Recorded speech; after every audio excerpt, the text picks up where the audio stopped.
Hi friends, I am Bhavna Sharma and you are watching MR Infoline. I have with me in the studio today Professor Chandra Mohan. Sir, I extend a hearty welcome to you. Thank you.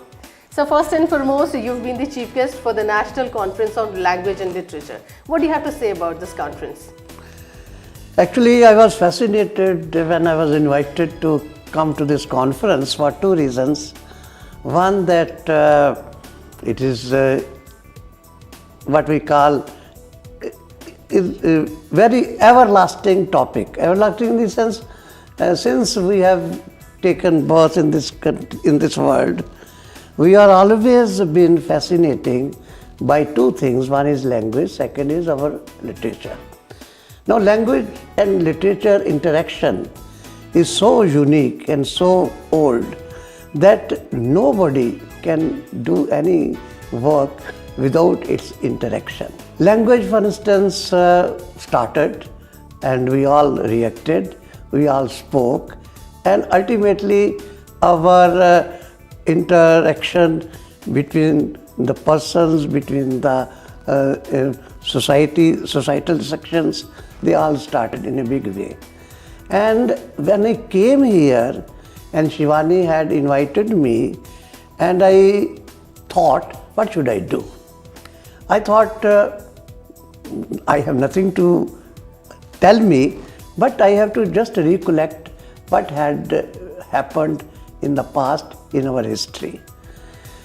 India is a marvelous country. It has such a deep impression on us of our literature, Sanskrit literature, Hindi literature, 24 languages literature, multilingual effect on us, and how we have grown in a big way and have so captured the whole thing in the form of an arena which is now in front of us. So I have to tell the students three things. A, there is always a connection, and when you make up something or try to plan something, you think two things. One, that you are yourself. Secondly, you are depending on the community which you represent and the country which you represent. Then what happens is automatically things percolate and they come to you in a very autonomous way. In the morning I use the phrase, this is called our thinking and feeling system. When we feel, we express. When we think, we express. These two activities bring thoughts and we speak through our mouth. Now, here the interesting scenario is that we are always surrounded by the communications, by the disciplines, by the various diverse spheres, activities, and we are always that way trying to enjoy life if we are in a mood to interact with others. And those who don't interact, they also become melancholy people. They are unable to do. Ultimately, they have to speak. So the first message of this conference is that language and literature, they are no doubt having some transgressing powers, boundaries, but ultimately the challenge lies in meeting them and also taking them in the sharper form, in the focus of the life's spheres.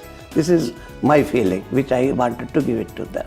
Sir, if you talk about English, it's a global language, and in today's time, I think it is the biggest tool that it does not require any boundary at all.